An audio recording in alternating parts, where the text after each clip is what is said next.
Hello everyone, welcome back to my YouTube channel Biology World. So today is class 27 for STAT PGT Biology MCQ series.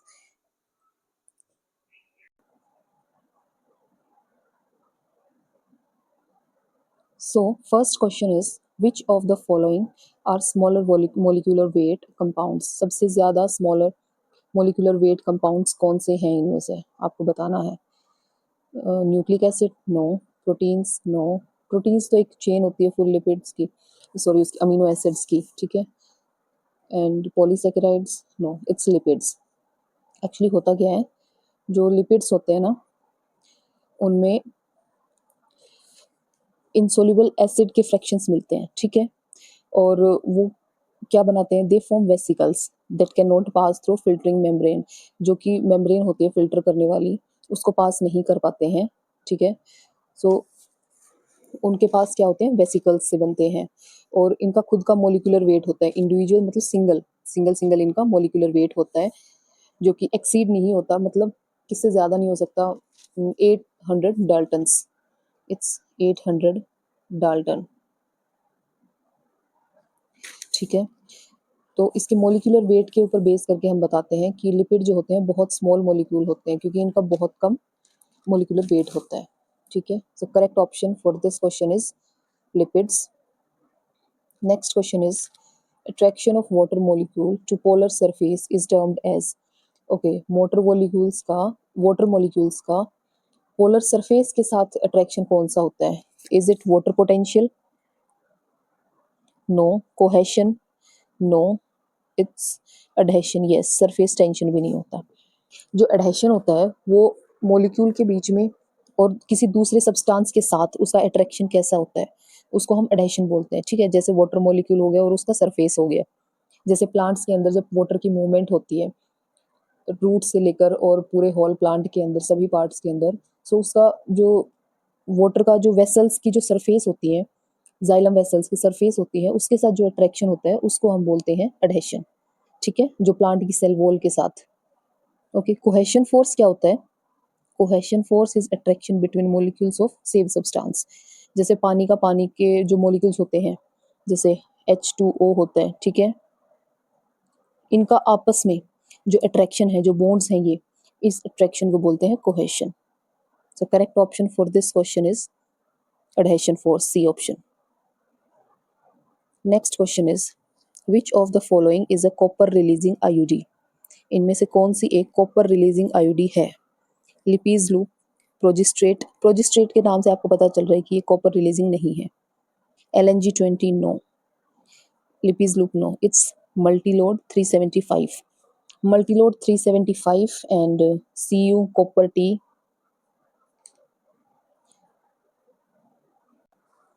CU7, ये कुछ copper releasing IUDs होती हैं, ठीक है.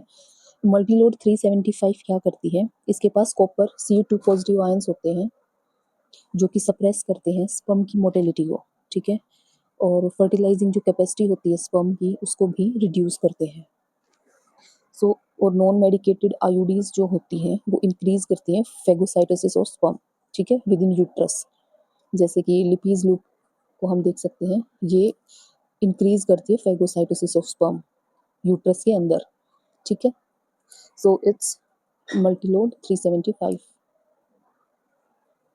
Next question is zona pellucida is formed. Option before primary oocyte is formed. Okay. In follicular cells, no.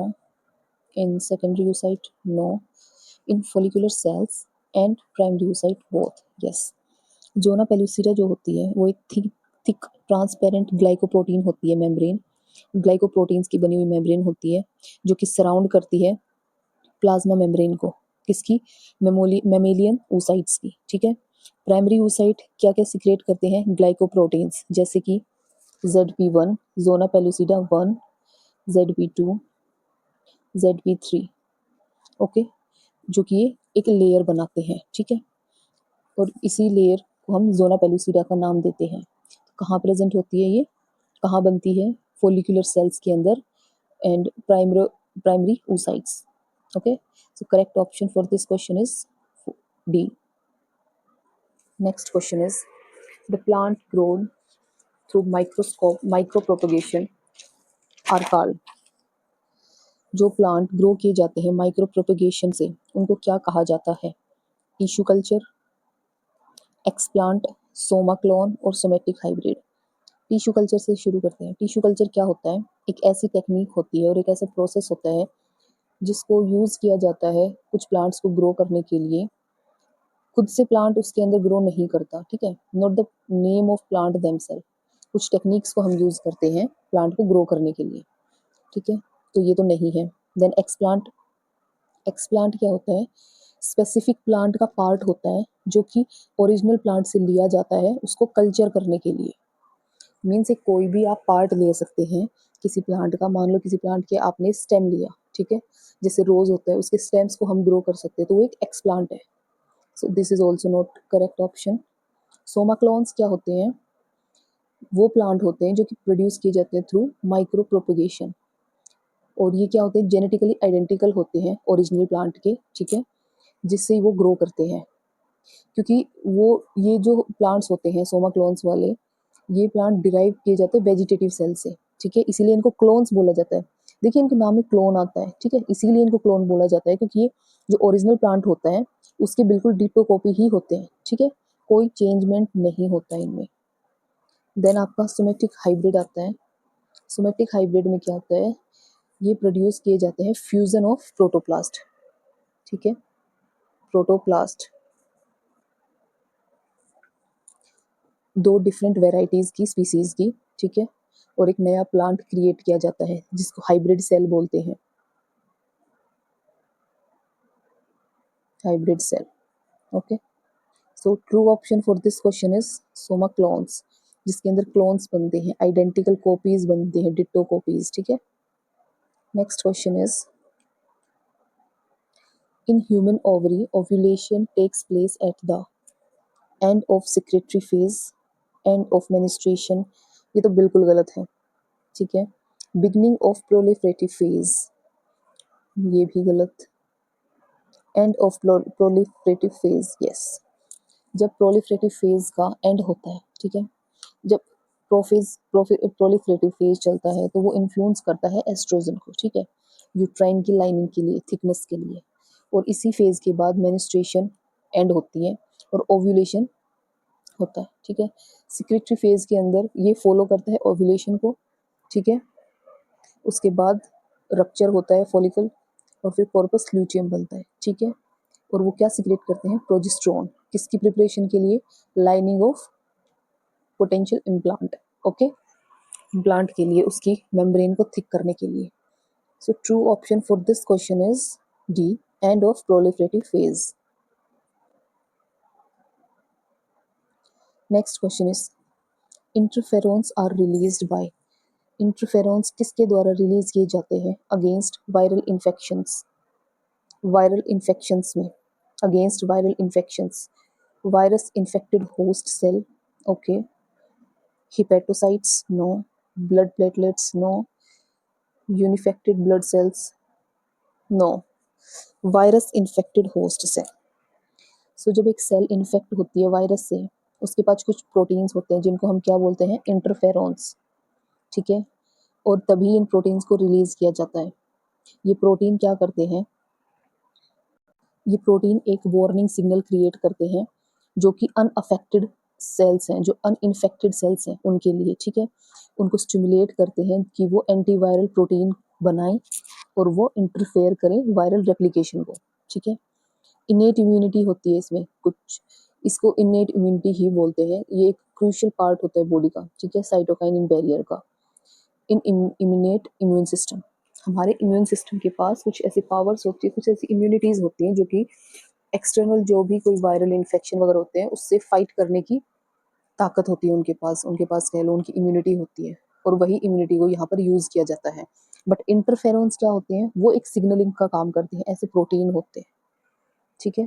So correct option for this question is a, virus infected host cells. Next question, sorry repeated question, the partial pressure of oxygen and carbon dioxide in alveoli, alveoli में partial pressure जो होता है oxygen का और carbon dioxide का वो कितना होता है। तो पहले तो बात करें तो ऑक्सीजन का pressure, partial pressure of O2 is high in alveoli and partial pressure of CO2 is low. ठीक है, तो यहाँ पर आप देख सकते हैं कि ये तो बैलेंसिंग ही नहीं है, इधर तो जो एग्जैक्ट आंसर आएगा इसका 1 आएगा, 104 mmHg and 40 mmHg। This is for O2 and this is for CO2। ठीक है, जब एक्सचेंज होता है गैसेस का एल्वोलाई के अंदर, वो प्रेशर ग्रेडियंट के ऊपर ही बेस करता है। ठीक है, O2 का जो प्रेशर होता है वो 104 mm होता है, हाई प्रेशर अलाउ करता है O2 को डिफ्यूज करने में, इसमें पल्मोनरी कैपिलरीज के अंदर। ठीक है, और जो लो प्रेशर होता है CO2 का, वो क्या करता है, डीऑक्सीजनेटेड ब्लड को अलाउ करता है CO2 को डिफ्यूज करने में out of the blood into alveoli to be exhale, ताकि हम उसको बाहर निकाल सके। ठीक है, हमारे ब्लड से बाहर आ सके वो ब्लड से CO2, और फिर उसको हम एक्सहेल कर सके, बॉडी से आउट कर सके। ठीक है, so correct option for this question is a. Next question is which of the following protein and their site of synthesis is incorrectly matched? ANF neurohypophysis, गलत। Aldosterone adrenal, this is correct. Renin juxtaglomerulus apparatus, yes. Angiotensinogen liver, yes. इसमें एक ही गलत है जो कि है ANF neurohypophysis. ANF क्या होता है, आर्टियल न्यूरेस्टिक फैक्टर्स। ठीक है, जिसमें एक पेप्टाइड हार्मोन सिक्रेट किया जाता है आर्टियल वॉल को के लिए, आर्टियल वॉल्स के द्वारा, हार्ट की आर्टियल वॉल्स के द्वारा। ठीक है, और वो रिस्पॉन्स करते हैं किसके लिए, हाई ब्लड प्रेशर के लिए। और न्यूरोफाइसिस जो होता है, न्यूरोहाइपोफाइसिस, वो स्टोर करता है और रिलीज करता है ऑक्सीटोसिन एंड वेसोप्रेसिन। ठीक है, सो ANF का हार्ट से रिलेशन होता है, बट जो न्यूरोहाइपोफाइसिस होते हैं ये क्या स्टोर करते हैं, ऑक्सीटोसिन और वेसोप्रेसिन। एल्डोस्टेरोन क्या होते हैं, किससे एल्डोस्टेरोन सिंथेसाइज किए जाते हैं, किसके द्वारा, एडर्नल कोर्टेक्स, ये बिल्कुल सही है। और रेनिन जो होता है वो आपका एंजाइम होता है जो कि प्रोड्यूस किया जाता है किसके द्वारा, juxtaglomerulus cells of kidney. And angiotensinogen जो होते हैं वो प्रिकर्सर प्रोटीन होते हैं और सबसे पहले सिंथेसाइज किए जाते हैं और रिलीज किए जाते हैं ब्लड में by liver. So correct option for this question is first ANF neurohypophysis. Actually incorrect वाले क्वेश्चंस का आपको ज़्यादा ध्यान रखना पड़ता है, आते हुए क्वेश्चंस भी आपके गलत हो जाते हैं काफ़ी बार, सो बी केयरफुल रीडिंग के टाइम पे। Next question is Ferguson reflex is initiated by, Ferguson reflex किससे इनिशिएट होता है, ovary, no, uterus, yes. Not pituitary, not fetus and placenta. ये एक न्यूरो एंडोक्राइन रिफ्लेक्स होता है। ठीक है, ये चाइल्ड बर्थ के टाइम पे होता है आपका, और ये स्पेसिफिकली इनिशिएट किया जाता है स्ट्रेचिंग द सर्विक्स और वजाइनल वॉल्स, जब बेबी का मूवमेंट होती है बर्थ कैनाल के टाइम पे, जब बेबी मूव करता है बर्थ के टाइम पे बर्थ कैनाल के अंदर, उसी टाइम इसका यूज होता है। ठीक है, और इस प्रोसेस को कंटिन्यू रखा जाता है जब इंटेंसिटी बढ़ती है किसकी, लेबर पेन्स की, जब तक बेबी डिलीवर नहीं हो जाता। ठीक है, तब तक इस रिफ्लेक्स को कंटिन्यू रखा जाता है ताकि ये वजाइना को स्ट्रेच करे, सर्विक्स को स्ट्रेच करे और उसकी वॉल्स को वो फ्लेक्सिबिलिटी प्रोवाइड करे। Okay, correct option for this question is B, uterus. Next question is in GIFT, a mix of egg and sperm is allowed to fertilize in a culture media, uterus, cervix, fallopian tube। GIFT, GIFT होता क्या, पहले तो इसकी full form देखें। GIFT ये होता है gamete intra fallopian transfer. ठीक है, तो इससे ही आपको आंसर समझ आ रहा होगा, इसका आंसर होगा फेलोपियन ट्यूब। ठीक है, एग और जो स्पर्म होते हैं उनको कलेक्ट किया जाता है और इमीडिएटली वुमेन के अंदर फेलोपियन ट्यूब के अंदर ट्रांसफर किया जाता है और वहीं पर इसका नेचुरली फर्टिलाइजेशन होता है। ठीक है, और इसमें कोई भी आपको मतलब कुछ भी एक्स्ट्रा कोई चीज़ प्रोवाइड नहीं की जाती, जस्ट आपके एग और स्पर्म को कलेक्ट करके फेलोपियन ट्यूब के अंदर पुट किया जाता है। rather than a lab dish. Okay, the correct option for this question is D. Next question is, which of the following is incorrectly matched? Nidoblast, defense; Radula, reproduction; Parapodia, swimming; Malphizian tubules, excretion. Actually radula जो होती है वो reproduction के काम नहीं आते, ये chitinous होते हैं और एक रेस्पिंग ऑर्गन होते हैं जो कि माउथ में मिलते हैं मोलस्क के, ठीक है, और फीडिंग के लिए यूज किए जाते हैं इनको, नॉट रिप्रोडक्शन। नीडोब्लास्ट डिफेंस के लिए यूज होती है निडेरियंस के अंदर, जैसे जेलीफिश जिसके पास स्टिंग होती है एक, capsule for defence. And parapodia lateral appendages होती हैं, नेरिस के अंदर ये प्रेजेंट होती हैं, एंड लोकोमोशन और स्विमिंग के लिए इनको यूज किया जाता है। मालफिजियन ट्यूब्यूल्स जो होती है वो एक्सक्रीटरी ऑर्गन होती है आर्थ्रोपोड्स का, इंसेक्ट्स का, ठीक है, मोस्टली इंसेक्ट्स में ये प्रेजेंट होती है। So correct option for this question is B. Next question is, the F2 genotypic ratio for a trait with incomplete dominance is, okay, F2 का ट्रेट जीनोटिपिक रेशियो बताना है, ठीक है, F2 का genotypic ratio for trait with incomplete dominance. Incomplete dominance के अंदर क्या होता है, F1 जो होता है वो रिजेंबल नहीं करता किसी भी पेरेंट के साथ, ठीक है, अपना ही एक इंटरमीडिएट इफेक्ट शो करता है, एक अलग फिनोटाइपिक शो करता है, फिनोटाइप, जैसे कि पिंक फ्लावर होते हैं स्नैपड्रैगन के अंदर। नेक्स्ट जो F2 होती है जनरेशन, उसके अंदर जीनोटिपिक रेशियो होता है 1:2:1। Next question is, in brain respiratory rhythm centre is located at, brain के अंदर रेस्पिरेटरी रिदम सेंटर कहाँ प्रेजेंट होता है? Medulla, cerebellum, pons and corpus callosum. So medulla oblongata इसका आपका करेक्ट ऑप्शन रहेगा। यहाँ पर जो मेड्यूला ऑब्लंगाटा होता है उसके पास ही प्राइमरी रेस्पिरेटरी रिदम सेंटर होता है, जो किसके लिए रिस्पॉन्सिबल होता है?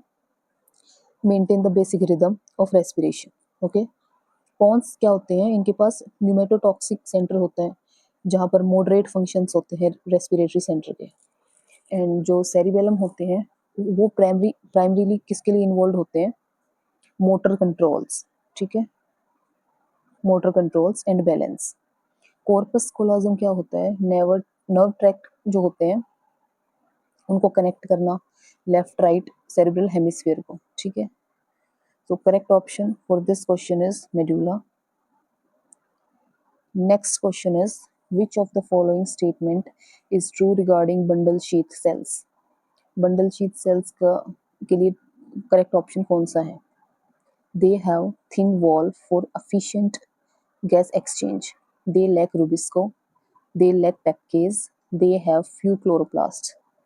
ठीक है, bundle sheath cells lack package. Bundle sheath जो सेल्स होती है ना उनके पास पेप्केज नहीं होता, ठीक है, उनके पास क्या होता है? रूबिस्को। कौन से साइकिल के लिए? केल्विन, ठीक है। इनकी थिक होती है सेल्स, गैस इम्परमिएबल होती है वॉल से, और एक लार्ज नंबर ऑफ क्लोरोप्लास्ट होते हैं जो कि फैसिलिटेट करते हैं शुगर प्रोडक्शन के लिए। मीजोफिल सेल्स के अंदर क्या होता है? वहां पे पेप्केज होता है और CO2 फिक्स होती है बट रूबिस्को नहीं होता, ठीक है। सो ये दोनों एंटागोनिस्ट कैरेक्टरिस्टिक होता है इनका, बंडल शीथ और mesophyll. Correct option for this question is C. Next question is, the E. coli cloning vector PBR32 has antibiotic resistant genes for। E. coli cloning vector PBR32 के पास किसके लिए antibiotic resistant jeans होते हैं? So we all know कि TET-R and ampicillin, ठीक है, किसके लिए होते हैं? टेट्रासाइक्लिन एंड एम्पिसिलिन रेजिस्टेंट, ठीक है। ये जीन्स क्रूशियल होते हैं बहुत आइडेंटिफाई करने के लिए, सिलेक्टिंग करने के लिए, ट्रांसफॉर्म करने के लिए during cloning. Okay, so correct option for this question is tetracycline and ampicillin.